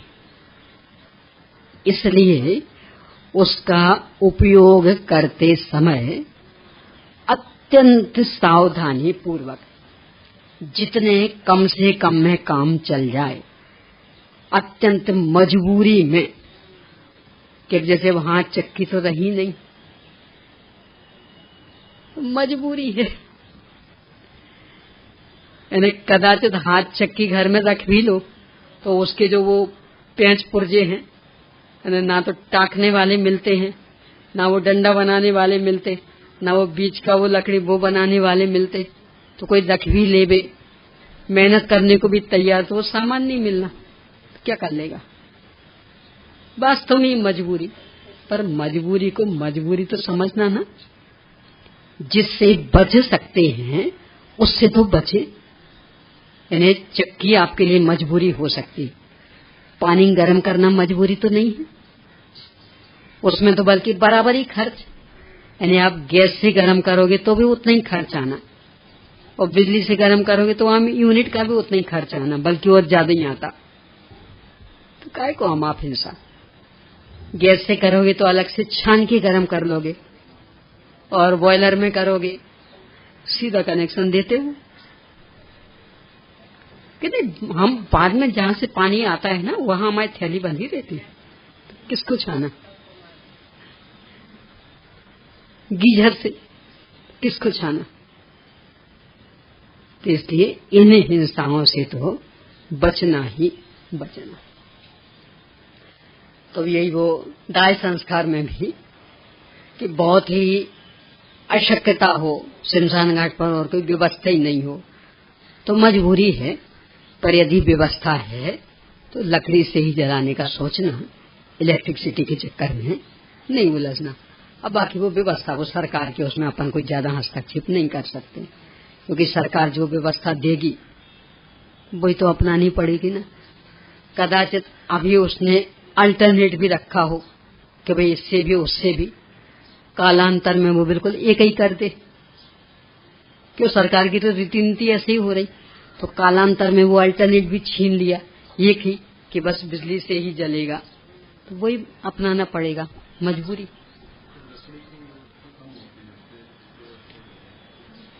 व्यवस्था नहीं है कहने की अपेक्षा समय नहीं देना चाहते। व्यवस्था तो बहुत है, पर वही हिंसा की तुलना भी अपन ने की ना कि लकड़ी में जितनी हिंसा होगी बिजली में उससे भी कई गुनी हिंसा, कई गुनी अधिक। पर बिजली में वो मिनटों का काम, और लकड़ी में कम से कम आधा घंटा तो वहां समय देना ही पड़ेगा। फुर्सत किससे है इतनी? इन्हें जब तक अच्छे से ना जलने लगे चिता तब तक भग थोड़ी पाओगे, तो किसको इतनी फुर्सत? और यहाँ तो मिनटों में सारा साफ, तत्काली रक्षा भी, राख भी ले आओ, छुट्टी खत्म करो, सारा खेल खत्म। द्वारा कौन जाए? अब लकड़ी से जलाओगे तब तो ऐसा संभव ही नहीं, नियम से उस समय तो राख ला ही नहीं सकते, तो फिर द्वारा चक्कर काटने पड़ेंगे, फिर समय चाहिए। तो असली तो ये समस्या है, वो लकड़ी की समस्या नहीं है, क्योंकि लकड़ी तो बहुत है।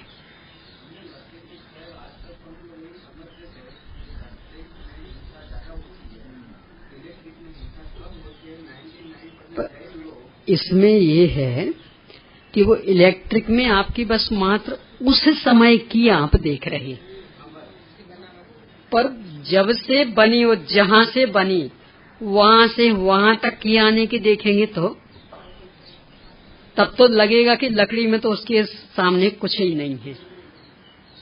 यानी यहाँ तो बांध और कितने कितने किलोमीटर तक फैला हुआ पानी, और बिल्कुल बिना ढका 24 घंटे हर ऋतु में, कितने कितने उसमें जीव हो रहे, मगरमच्छ हो रहे, वे सब पिस रहे। छोटे मोटे की तो बात कौन करे, बड़े बड़े भी सबकी चटनी हो रही वहां, और फिर वहां से घर तक आने में, यानी इस आग से तो कोई जलेगा न तो बचने की संभावना।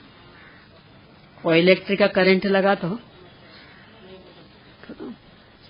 कितना हिंसक।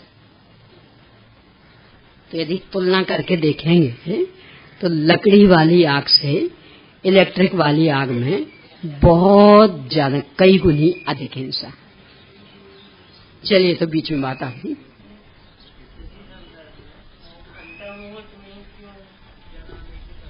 हाँ, वो इसलिए कि जैसे ही जीव निकलता है शरीर से, वैसे तो इस एक जीव के साथ अनेकों जीव रह रहे, पर वे तो अपने हिसाब से चल रहे, जो अपने साथ धातुएं हैं ना, ये नहीं समझना कि निर्जंतुक होती हैं।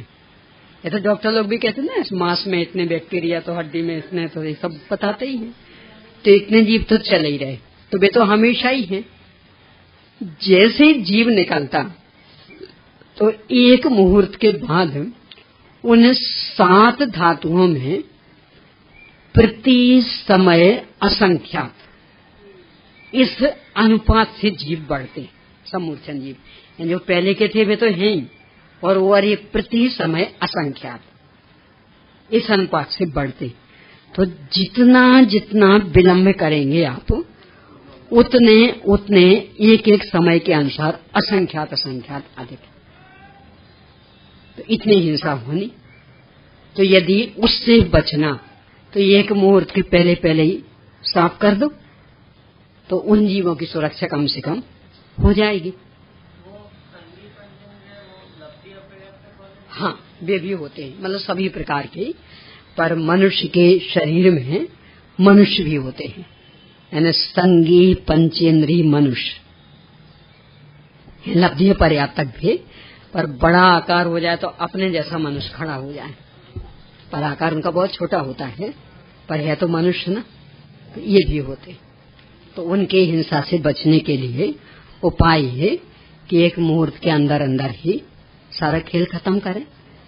ज्यादा जो देखने करने का चक्कर, क्या होने वाला, यानी जिंदा में तो ये कटोरी पानी देने के लिए नहीं आए, अब मुंह देख के क्या कर लोगे, कौन से निहाल हो जाओगे। तो इसलिए ऐसी बातों में बिल्कुल आने ही नहीं चाहिए। यानी बेटा कहीं हो या अकेले वो उसके माता पिता थे, अब वो कह रहा नहीं मुझे शक्ल देख लेने दो, तो सीधा जवाब दे देना चाहिए।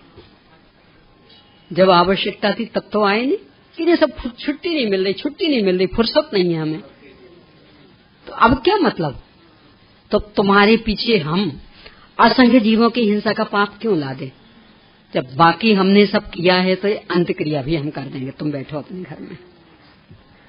तो किसी की भी परवाह किए बिना, इंतजार किए बिना और तत्काल ही जितने जल्दी से जल्दी हो सके दाह संस्कार करो, समाप्त।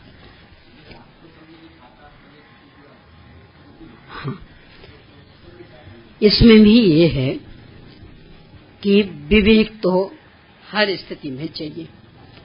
यद्यपि रात्रि में दिन की अपेक्षा षटकायिक जीवों का प्रचार ज्यादा हो जाता, तो रात्रि में आग जलाएंगे तो ज्यादा हिंसा, परंतु इस लाश को वो जो 7-8 घंटे रखे रहेंगे, तो इसमें जितने जीव हो जाएंगे और फिर जलानी तो पड़ेगी, तो अब जितनी हिंसा होगी उसकी तुलना में वो हिंसा कम है।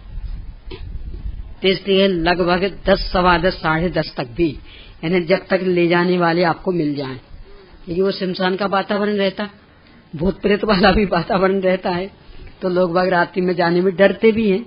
कहीं कहीं तो उजेले आदि की व्यवस्था भी नहीं होती, तो यदि 4-6 जन साथ देने को तैयार हो जाएं कि चलो, और लगभग 10, 10:30 तक तो हो जाते हैं, इसके बाद भले पर कोई हिम्मत नहीं करता है तो छोड़ देना, पर उसके पहले तक तो कराना।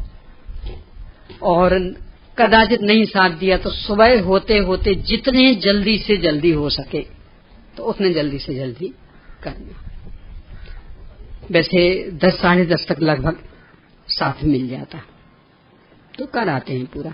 इसके बाद फिर साहस कर पाना थोड़ा कठिन रहता, क्योंकि वो एरिया जो भूत प्रेतों वाला रहता है ना, सबको डर लगता है इनका तो जो होगा सो होगा, पता नहीं क्या होगा, हमारे पाप पुण्य का उदय कैसा है, क्या हो जाएगा, तो फिर कोई जाने का साहस नहीं कर पाता है, तो छोड़ देना। फिर क्या कर सकते हैं, मजबूरी में तो क्या नहीं करना पड़ सकता, सबके सामने झुकना पड़ेगा। ये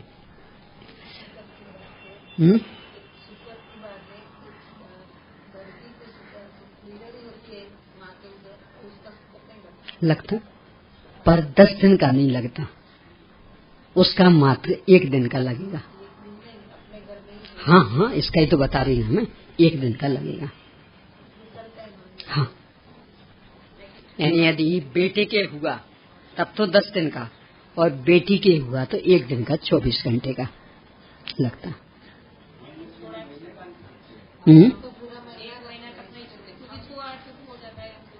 तो वो एक अलग बात है, नहीं छो वो अलग बात, पर वैसे जो सूतक है तो लड़की वाला मात्र 1 दिन का, 24 घंटे का। हाँ, तो मत करो तो वो अलग है, और जब जिम्मेदारी आ जाएगी तो अपने आप ही धर्म काम से वंचित हो जाओगे। हाँ, तो भले क्योंकि सारी सेवा शुश्रूषा करनी है तो नहीं करो तो बढ़िया है, पर शास्त्र की आज्ञा की बस 1 दिन की, 24 घंटे की। उसमें परिणामों के साथ संबंध है ना, बेटा तो हमारे वंश को बढ़ाएगा, हमारी सेवा शुश्रूषा करेगा, बुढ़ापे में सहयोग करेगा। अब बेटी का क्या है, बस वो जिम्मेदारी है, बाकी अपने घर में चली जाएगी, तो हमें तो मात्र गधा मजूरी करनी पड़ी है, तो उतना वो राग थोड़ी रहता, मजबूरी देती है, तो इसके कारण से अंतर पड़ जाता।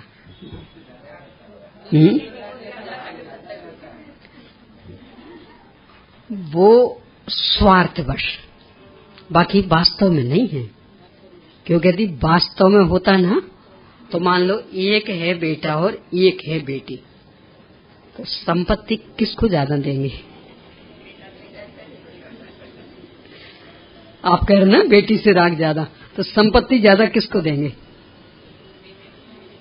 यानी बेटी को तो जो भी देंगे ना तो बराबर गिनती कर करके, हमने इतने रुपए दिए, इतना सोना दिया, इतना चांदी दिया, और बेटे के लिए सर्वस्व अनगिनत। तो कहाँ राग ज्यादा है? तो बस स्वार्थ बस थोड़ा दिखता है, होता तो उतना नहीं है।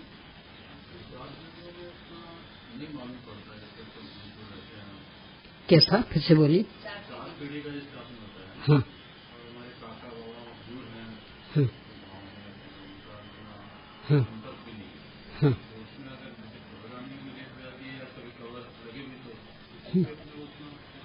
इसमें जो शुरू में मैंने चर्चा की थी कि सामाजिक व्यवस्थाएं तो एक सामान्य रीति से बनेंगी। अब कोई रेयर केस हो सकता, पर उसको लेकर के पूरी मर्यादा तो नहीं तोड़ी जा सकती। यानी आपके साथ ऐसा हो सकता कि सामने कभी शक्ल भी नहीं देखी, कुछ नहीं, पर सबके साथ तो नहीं। तो जो एक सामान्य नियम है वो तो सामान्य नियम रहेगा, और बाकी आपको जैसा निभाना वो निभाना, इस तरह से रहता है।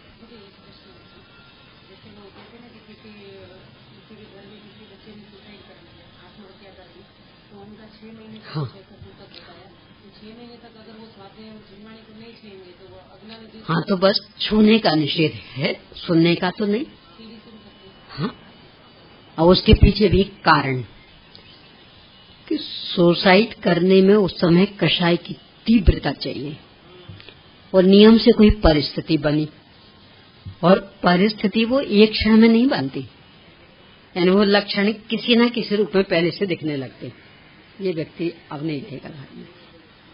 नहीं, कई बार वो व्यक्ति भी कर चुकता, देखो अब अति होती जा रही, हमसे नहीं सहा जाता, हम ऐसा कर लेंगे, हम वैसा कर लेंगे।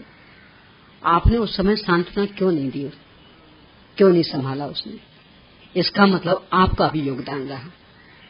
जैसे यहाँ जैसे वातावरण में तो ज्यादा हो जाता ना, मान लो दिवालिया निकलने का प्रसंग बन गया, धंधा फेल हो गया, और अधिकांश बड़े बड़े सेठिया लोग सुसाइड कर लेते। तो जब वो दिवाला निकलने की स्थिति बन रही थी, और बराबर वो घर में बता रहा था कि ऐसा ऐसा हो रहा है, ऐसा ऐसा हो रहा है, तो आप उसकी धर्म पत्नी थी, आपको संभालने की जिम्मेदारी नहीं थी।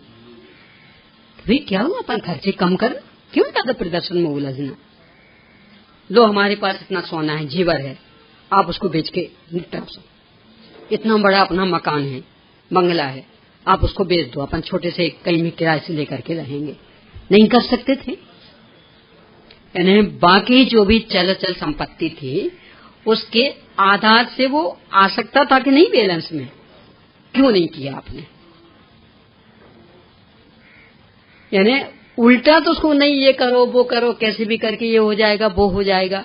पर ये जो उपाय है कि जिसके बल पर उसका टेंशन समाप्त तो हो जाता, हाँ बस इतना रहता कि आपको थोड़ी सी प्रतिकूलता सहनी पड़ती, यानी इतने बड़े मकान में नहीं रह के थोड़े कहीं किराए से रहना पड़ता, सोने जेवर आदि से रहित होना पड़ता, थोड़ा सा भोजन पानी में भी सीमा में आना पड़ता, पर उसकी तो इज्जत बची रहती ना।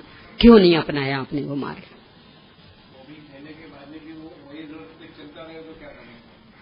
जो भी मदद किया समझ लीजिए, जो भी करके, लेकिन वो सुधरने के लिए तैयार नहीं, वही रास्ते में वापस चलता रहे तो क्या?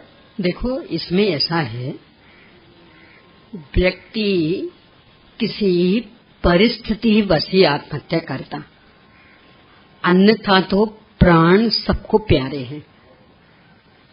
जब बहुत ही मजबूर हो जाता और लगता अब हम मुंह दिखाने के काबिल नहीं रहे, तो ही मरता। तो यदि अपन ने उसे वास्तविक सलाह दी होती और उसे वास्तव में लगता कि हाँ हम इस समस्या से मुक्त हो सकते, कहीं वो इतना बड़ा कदम नहीं उठाता। कहीं न कहीं अपनी ओर से कमजोरी रही, यानी उसको भी लगा कि स्वार्थ बस करना, मतलब कुछ भी जो भी स्थिति, पर अपनी ओर से कमजोरी रही। क्योंकि वो कोई भेद विज्ञानी नहीं है कि जो ये मानता हो कि मर गए तो भी हमारा क्या बिगड़ने वाला, वो तो यही सब कुछ सर्वस्व मान रहा। तो अपना सर्वस्व खोने की कीमत पर जा रहा है। इसका मतलब कितनी अधिक उसे अंदर से बेचैनी है। उस बेचैनी का निराकरण जिस स्तर से करना चाहिए था अपन नहीं कर पाए। तो उसका दंड अपने को भोगना पड़ता कि 6 महीने का सूतक। हाँ, 6 महीने का। आत्महत्या आदि घर का कोई कर ले तो 6 महीने का सूतक, यानी वो आपकी भी अनंत अनुबंधी कषाय रही है। तब तो थोड़े से इसके लिए कि नहीं, हम अपना पैसा तो नहीं देंगे, अब तुझे जो करना हो सो कर। कह रहे पैसे का महत्व था कि व्यक्ति का महत्व था? आप भी उसके साथ रहने लगते, किराए के मकान में रहने लगते कि भैया चलो हम हैं तुम्हारे साथ, ये लो, इसको नीलाम करो और चुकाओ अपना सब, ये सारे आभूषण लो, बेचो इनको, चुकाओ सब, अपन साथ में रहेंगे, एक साथ रहेंगे। तो उस समय तो अपनी ऐटी बनाए रहते, हम क्यों झुके, हमारे ऊपर थोड़ी हुई है ऐसी घटना। और समस्या इतनी बड़ी होती कि वो छोटे मोटे थोड़े मोड़े से थोड़ी संभालती है, क्योंकि उतना तो वो ही संभाल लेता था। जब बहुत ज्यादा हो जाता तभी तो परेशानी होती ना, तो उतना अपन सहारा नहीं दे पाए, इसलिए वो दंड अपने को भी भोगना पड़ता। चलिए समय हो गया शेष। कैसे?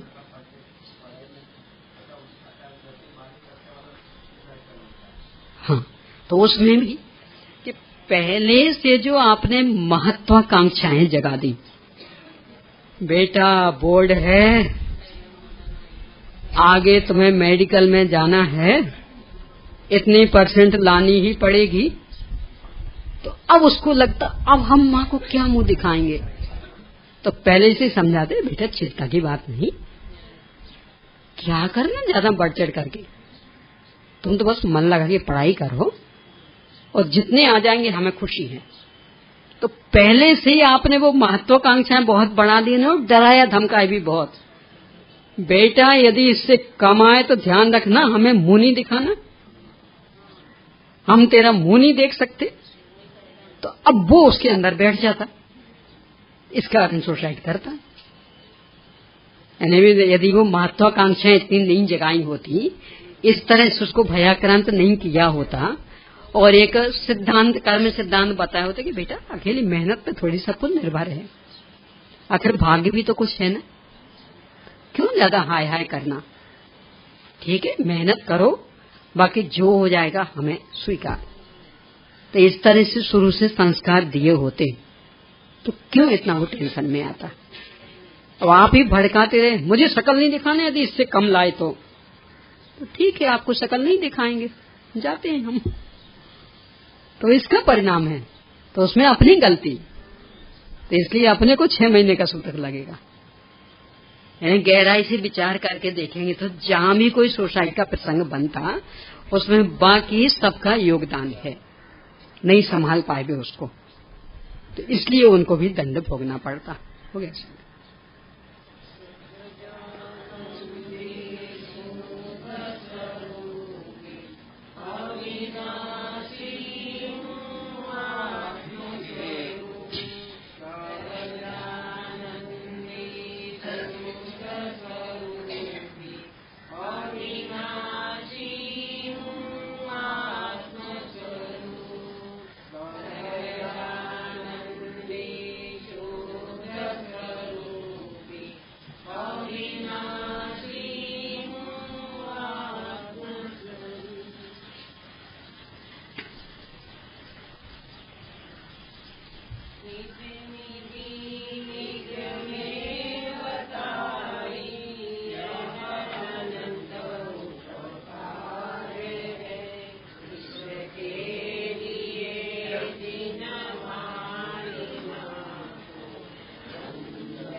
शांति वाणी